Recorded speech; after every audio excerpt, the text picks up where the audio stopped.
CM Nitish आज दोपहर करेंगे प्रदेश में सख्तियों का ऐलान। बीते दिन सीएम नीतीश ने बुलाई थी सर्वदलीय बैठक। आज सभी जिलों के डीएम और एसपी के साथ बैठक के बाद लिया जाएगा आखिरी फैसला। झारखंड में राजभवन तक पहुंचा कोरोना। राज्यपाल द्रौपदी मुर्मू हुई कोरोना संक्रमित, उन्हें मेडिका हॉस्पिटल में कराया गया एडमिट।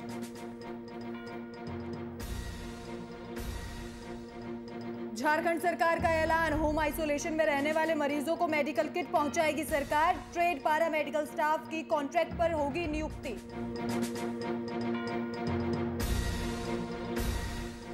और बिहार में लगातार दिख रहा कोरोना का कहर। 24 घंटे में 20.54% रफ्तार से बढ़े कोरोना संक्रमित। बीते 24 घंटे में सामने आए 7,870 नए मामले। नमस्कार, आप देख रहे हैं वीआईपी न्यूज और मैं हूं आपके साथ राखी लांबा। बुलेटिन का आगाज करेंगे इस वक्त की बड़ी और अहम खबर के साथ। तो इस वक्त की बड़ी खबर जो सीधे पटना से आ रही है, एनएमसीएच में ऑक्सीजन की कमी के बाद हंगामा हुआ है। आपको बता दें कि पटना के दूसरे सबसे बड़े सरकारी अस्पताल में ऑक्सीजन की कमी को लेकर हंगामा। अधीक्षक ने प्रधान सचिव को लेटर भेजा है और कार्य मुक्त करने की मांग की है। दर्जन भर मरीजों की जान खतरे में, अधीक्षक ने यह लेटर में लिखा है। ऑक्सीजन की कमी को देखते हुए दर्जन भर मरीजों की जान खतरे में है। मरीजों को कुछ होने से पहले मुझे पद मुक्त कर दें, अधीक्षक ने अपने पत्र में यह लिखा।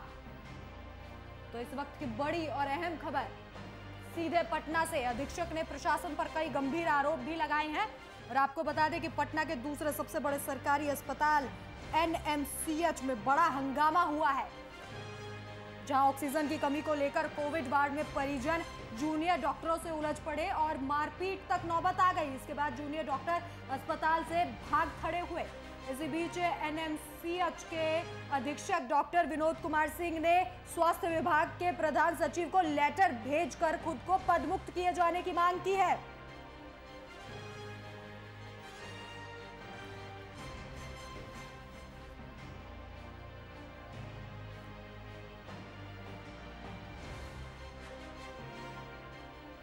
तो इस खबर पर चर्चा करने के लिए हमारे साथ हमारे संवाददाता कुमार गौतम लाइव जुड़ गए हैं। कुमार, लगातार बिहार सरकार कह रही है कि ऑक्सीजन की कमी नहीं है, लेकिन जो तस्वीरें, जो मामले सामने आ रहे हैं वो तो यही कह रहे हैं कि पूरे बिहार में ऑक्सीजन के बिना हाहाकार मचा हुआ है। देखिए, जिस तरह से ऑक्सीजन को लेकर के कालाबाजारी हो रही है, तो अस्पताल के जो अधीक्षक है, सुपरिटेंडेंट है, वो अपनी जिम्मेदारी से बचना चाहते हैं। उनको अब अंदेशा लगने लगा है कि कहीं ना कहीं अस्पताल प्रशासन जो है उनके ऊपर कार्रवाई कर सकती है, क्योंकि बहुत सारे मरीजों की जान इस वक्त ऑक्सीजन नहीं मिलने के कारण अटकी पड़ी हुई है और अस्पताल प्रशासन को ऑक्सीजन सिलेंडर नहीं मिल रहा है। लिहाजा अस्पताल के जो सुपरिटेंडेंट है एनएमसीएच के, उन्होंने आवेदन दिया है अपने बड़ी अधिकारियों को, पदाधिकारियों को, स्वास्थ्य विभाग के प्रधान सचिव को, और कहा है कि उनको इस पद से मुक्त किया जाए। इसलिए क्योंकि कल को अगर कुछ 19-20 होता है या कल को किसी मरीज की जान चली जाती है तो कहीं ना कहीं इनको दिक्कतें होगी, इनके ऊपर कार्रवाई होगी। इस कार्रवाई से बचना चाहते हैं। हालांकि अस्पताल प्रशासन ने पहले कई बार आवेदन दिया है कि ऑक्सीजन की किल्लतें हो रही है, मरीजों की संख्या जिस तरह से तेजी से आ रही है, बढ़ती जा रही है,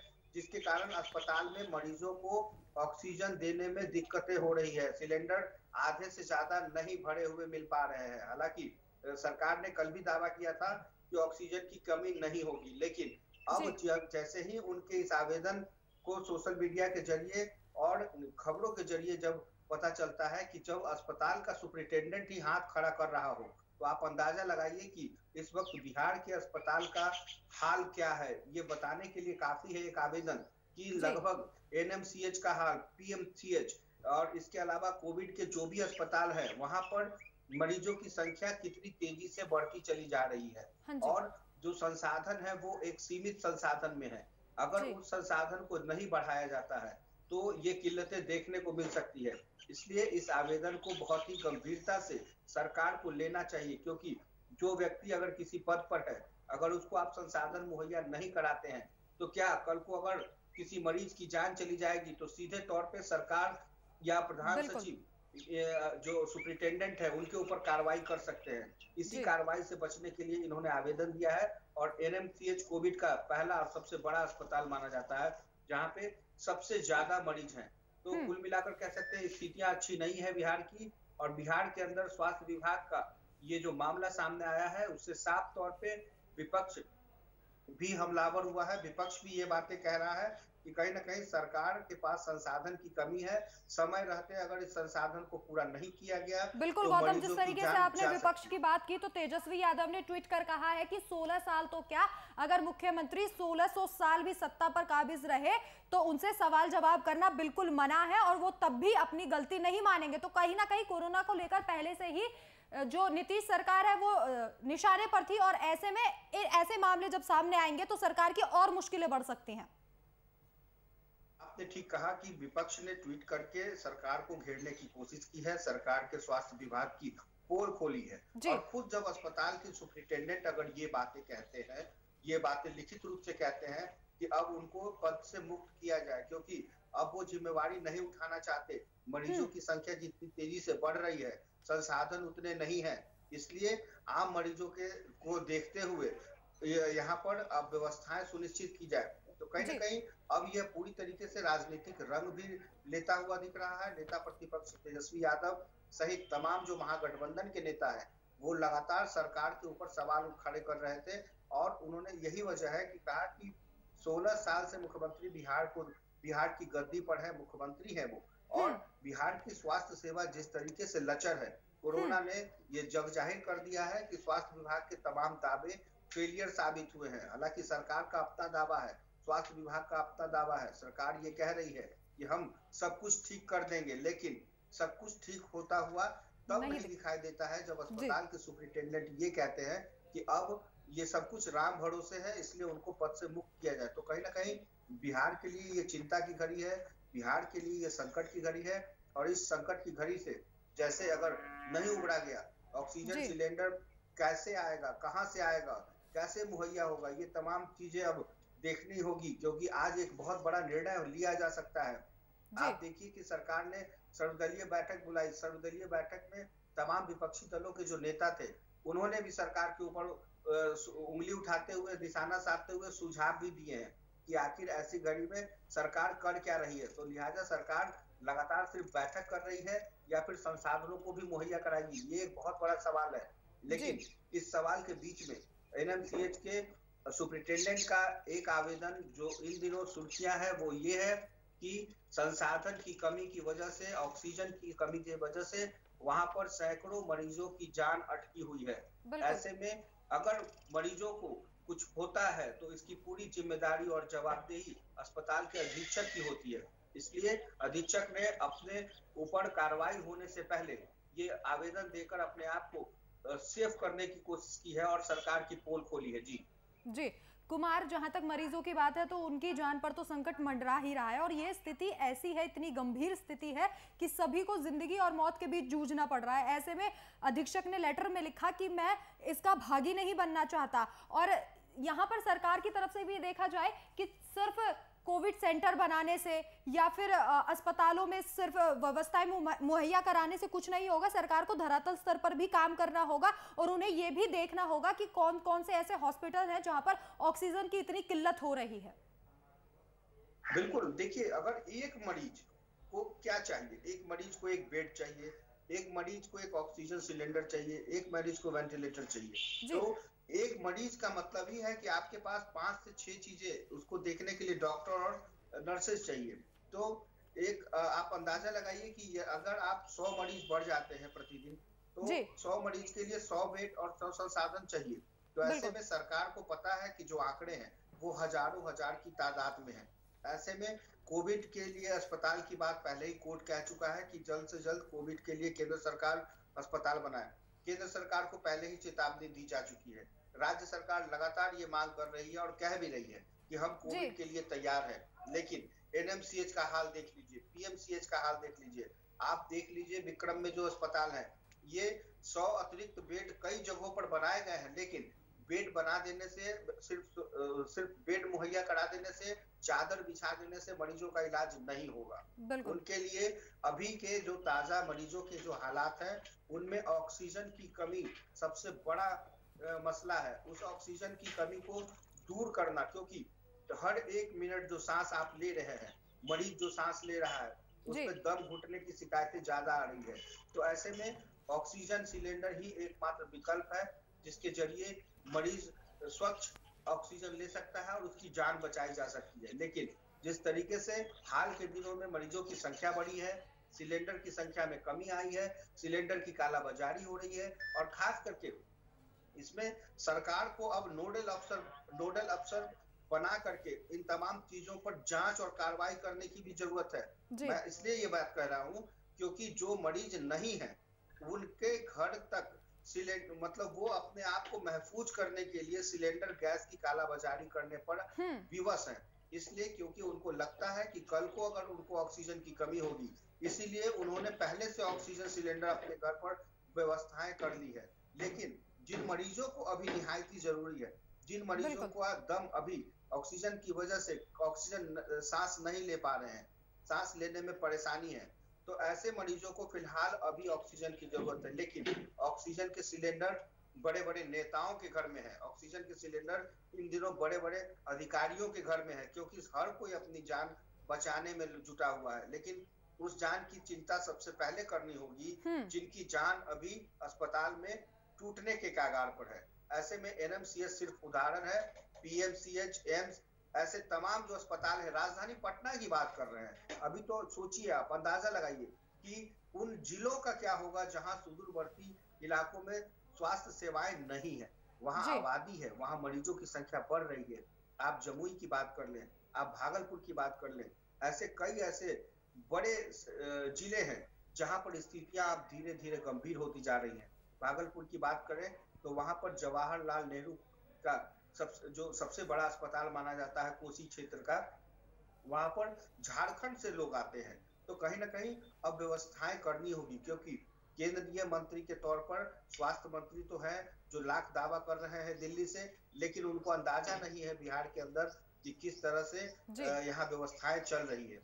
यहाँ के स्वास्थ्य मंत्री मंगल पांडे चाहे लाख दावा कर ले, लेकिन जो हकीकत है मरीजों की संख्या बढ़ रही है, संसाधन की कमी है। बिल्कुल गौतम, यहाँ मरीजों की संख्या दिनों दिन लगातार बढ़ती जा रही है और ऐसे में अगर ऑक्सीजन की किल्लत होगी तो कहीं ना कहीं लोगों की जान पर एक बड़ा खतरा ये साबित होगा। तमाम जानकारी के लिए आपका धन्यवाद। तो दर्जन भर मरीजों की जान खतरे में है, अधीक्षक ने ये लेटर में लिखा है और इसके साथ ही उन्होंने मांग की है कि उन्हें जल्द से जल्द कार्य मुक्त कर दिया जाए।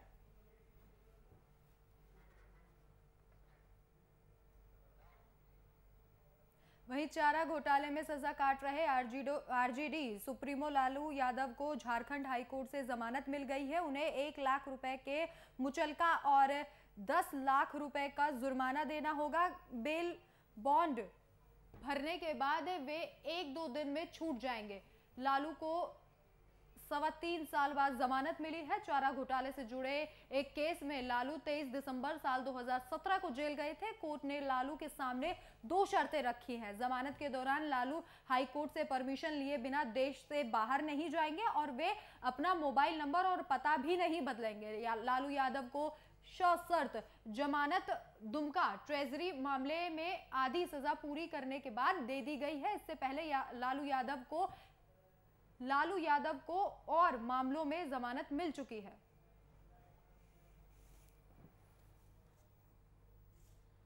आज आदरणीय लालू प्रसाद जी को जमानत मिली है। हम न्यायालय के फैसले का सम्मान और स्वागत करते हैं। न्याय के मंदिर में देर सवेर न्याय मिलता है, इसका भरोसा हम लोगों को था। लालू प्रसाद जी को चाहने वाले हजारों करोड़ लाखों लोगों को था और आज सब लोगों को खुशी है हम लोगों को कि हमारे नेता आदरणीय लालू प्रसाद जी अब हम लोगों के बीच होंगे। देखिए, आज सिर्फ बिहार और झारखंड के लिए ही नहीं, बहुत बड़ी खबर है ये देश भर के लिए कि आदरणीय लालू प्रसाद यादव जी को जमानत मिली है। हम जिस तरह से लगातार न्यायालय में अपनी गुहार लगा रहे थे और जिस तरह से लगातार यहाँ के लोगों की कामना थी, बिहार झारखंड के लोगों के, देश के लोग चाहते थे कि आदरणीय लालू प्रसाद यादव जी जो सामाजिक न्याय के प्रतीक माने जाते हैं वो जेल से बाहर हों और राजनीतिक जो सूझबूझ रखते हैं उसका हम सबों को लाभ मिले।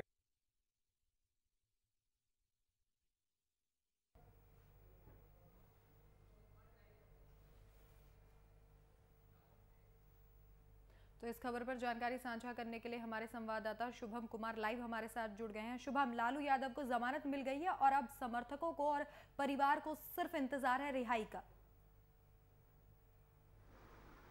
जी बिल्कुल, देखिए बिहार के पूर्व मुख्यमंत्री और राजद के सुप्रीमो लालू प्रसाद यादव को बड़ी राहत मिली और कह सकते हैं 42 महीने और 11 दिन बाद लालू प्रसाद यादव जेल से बाहर होते हुए नजर आएंगे। लेकिन अभी उनकी स्थिति नाजुक है, वो दिल्ली के एम्स अस्पताल में अपना इलाज करवा रहे हैं। अगर मामलों की बात करें तो दुमका कोषागार से अवैध निकासी का यह मामला था राखी, और उसी में लालू प्रसाद यादव ने जमानत याचिका दायर की थी। कई बार इस जमानत याचिका को खारिज किया गया, कई बार टाला गया, लेकिन कह सकते हैं अतः लालू प्रसाद यादव जीत के बाहर निकलते हुए नजर आएंगे। समर्थकों में काफ़ी उत्साह का माहौल देखा जा रहा है। बिहार की बात कर ले, चाहे वो झारखंड की बात कर ले, लेकिन ये सबसे बड़ी बात है कि एक लंबे अरसे के बाद राजद के सुप्रीमो अपने समर्थकों के बीच जाते हुए नजर आएंगे और कुछ शर्तें रखी गई हैं अदालत की ओर से। उस शर्तों को पूरा करने के बाद लालू प्रसाद यादव एक बार फिर से अपने राज्य पटना में राजद के समर्थकों के बीच आपको देखने को मिल सकेंगे। जी शुभम, अब आगे का प्रोसेस क्या होगा? जमानत तो मिल चुकी है, लेकिन अब बेल का और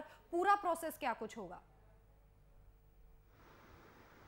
बिल्कुल राखी, अगर प्रक्रियाओं की बात करें तो लालू प्रसाद यादव को high court justice Aparesh Kumar Singh की अदालत में ये सुनवाई हुई है और सुनवाई के दौरान अदालत की ओर से साफ तौर पे कहा गया कि अगर आपको जमानत लेनी है तो आपको 1-1 लाख रुपए का 2 बेल बॉन्ड फॉर्म भरना पड़ेगा। उसके बाद 5-5 लाख रुपए का जुर्माना कह सकते हैं अदालत की ओर से बोला गया है लालू प्रसाद यादव को भरने के लिए। हालांकि जिस तरीका से अगर आंकड़ों की बात करें, अगर कुल अमाउंट की बात करें तो 10 लाख रुपए का जुर्माना लालू प्रसाद यादव को एक बार में देना पड़ेगा और 1-1 लाख रुपए का दो बेल बॉन्ड है।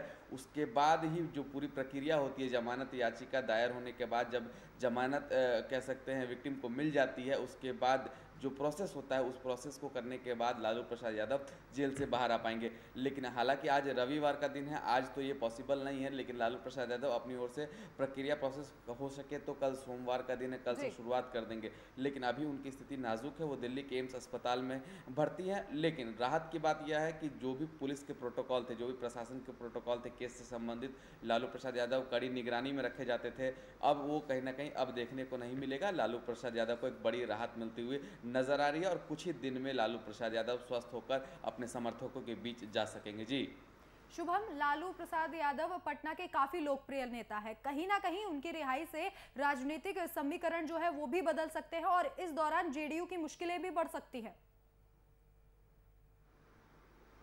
बिल्कुल राखी, आपको याद होगा कि जिस तरीका से बिहार के पूर्व मुख्यमंत्री लालू प्रसाद यादव और राजद के सुप्रीमो, उनके लोकप्रियता की कहानी बस पटना में नहीं पूरे बिहार राज्य और झारखंड राज्य और पूरे देश भर में फेमस है। तो आप समझ सकती हैं कि कितने बड़े लोकप्रिय नेता, कितने बड़े चेहरे हैं और तमाम समर्थकों की निगाह टिकी थी। जब जब तारीख पड़ती थी लालू प्रसाद यादव के दुमका कोषागार मामले की, तब तब कह सकते हैं एक उम्मीद की किरण दिखाई देती कि लालू प्रसाद यादव बाहर होते नजर आएंगे। लेकिन जब सीबीआई के द्वारा जो दलीलें पेश की जाती थी तो कह सकते हैं सुनवाई को स्थगित कर दिया जाता था, तो एक मायूसी जरूर हाथ लगती थी। और जिस तरीका से जब लालू प्रसाद यादव को जमानत मिल चुकी कल, उसके बाद से जो प्रतिक्रिया सामने आ रही है, लालू के समर्थक लगातार लालू को बधाइयाँ दे रहे हैं, लालू के पूरे परिवार को बधाइयाँ दे रहे हैं। लेकिन एक तरफ जदयू की बात करें तो बिहार के मौजूदा मुख्यमंत्री नीतीश कुमार के तमाम कार्यकर्ता ये भी आरोप लगा रहे हैं कि इतनी कोई सराहना देने वाली बात नहीं है। लालू प्रसाद यादव एक कैदी के रूप में बाहर आ रहे हैं, उन्हें सजा मिली थी और ना कि वो स्वतंत्रता सेनानी है। तो आप समझ सकती हैं लालू प्रसाद यादव बाहर आ रहे हैं, उस पर भी कहीं ना कहीं राजनीतिक हलचल तो बखूबी देखने को मिल रहा है। लेकिन अब सवाल यह है कि जिस तरीका से तेज प्रताप यादव ने साफ तौर पर दावा किया है कि अगर बिहार के पूर्व मुख्यमंत्री लालू प्रसाद यादव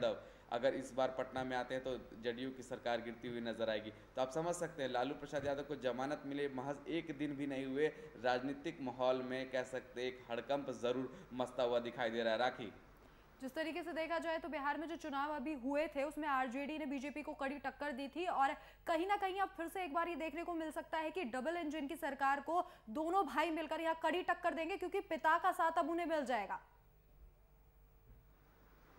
बिल्कुल राखी, आपको याद होगा कि जिस तरीका से बिहार के नेता प्रतिपक्ष तेजस्वी यादव अकेले ही चुनाव लड़े थे, महज 32 साल की उम्र में उन्होंने कह सकते हैं बड़ी पार्टी, केंद्र की सबसे बड़ी पार्टी भारतीय जनता पार्टी से टक्कर लिया, जदयू से टक्कर लिया।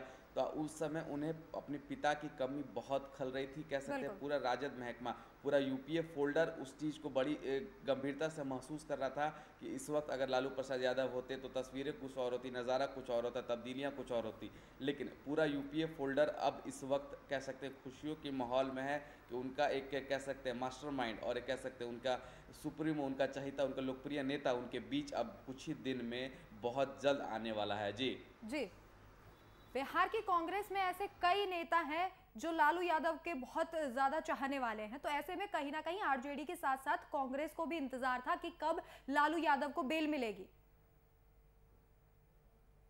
बिल्कुल राखी, देखिए मैंने कहा ना पूरा यूपीए फोल्डर इस दिन का बेसब्री से इंतज़ार कर रहा था कि लालू प्रसाद यादव कब रिहा होंगे, क्योंकि एक उम्मीद की किरण टिकी थी और एक लंबे अरसे के बाद बिहार के पूर्व मुख्यमंत्री लालू प्रसाद यादव अपने समर्थकों के बीच जा रहे थे। आप समझ सकते होंगे क्या उत्साह का माहौल होगा। बिहार में तो कई जगहों पर लालू प्रसाद यादव के नाम पर केक भी काटे गए थे। हालांकि झारखंड की अगर बात करें तो झारखंड के प्रदेश अध्यक्ष राजद कोटे से अभय सिंह ने साफ तौर पे कहा कि ये उत्साह मनाने का समय है हमारे लिए, होली दिवाली है हमारे लिए, लेकिन कोरोना के बढ़ते संक्रमण को देखकर इस बार उत्साह जो हम मनाएंगे वो सादगी भरा मनेगा। जब लालू प्रसाद यादव एक बार अपने राज्य को लौट जाएंगे तब एक उत्साह का जो माहौल होगा वो बहुत शानदार होगा और बहुत बेहतरीन ढंग से मनाया जाएगा। जी, तमाम जानकारी के लिए शुभम आपका बहुत बहुत धन्यवाद।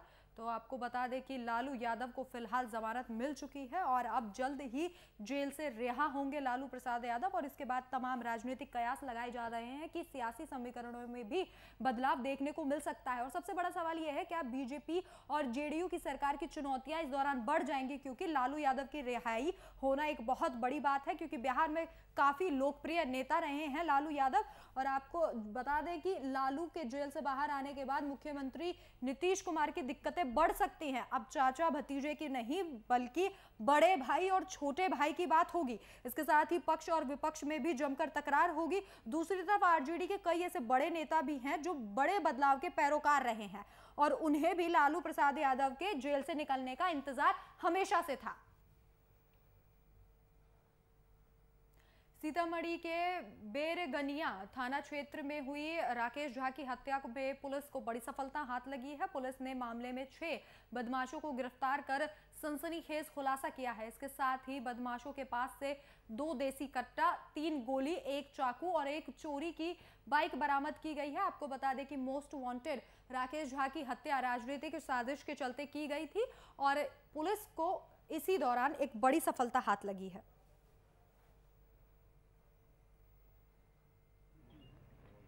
एक सनसनीखेज हत्या मार्च महीने में हुआ, मार्च की शुरुआती सप्ताह में हुआ था, जिसमें कि पुलिस द्वारा पूर्व में भी एक अपराधी को गिरफ्तार करके जेल भेजा गया था, परंतु उसमें मुख्य शूटर जो था वो अभी तक गिरफ्तार नहीं हुआ था। उसमें जो अनुसंधान हुआ उसके क्रम में तथा गुप्त सूत्रों से यह सूचना प्राप्त हुई कि उसमें से कुछ अपराधी जो हैं वो एकत्रित हुए हैं। तो 2 देसी कट्टा और 3 गोली यहां पुलिस ने बरामद की है और मोस्ट वांटेड राकेश झा के हत्याकांड मामले में पुलिस को एक बड़ी सफलता हाथ लगी है। पुलिस ने बदमाशों को गिरफ्तार कर लिया है और इसमें 6 आरोपियों को पुलिस ने गिरफ्तार किया है। सीतामढ़ी का ये पूरा मामला बताया जा रहा है। 2 देसी कट्टा भी पुलिस ने और इसके साथ ही 1 चोरी की बाइक भी आरोपियों से बरामद की गई है। पुलिस के हाथ एक बड़ी सफलता यहाँ लगी है। मोस्ट वांटेड राकेश झा हत्याकांड में पुलिस ने 6 आरोपियों को गिरफ्तार किया है।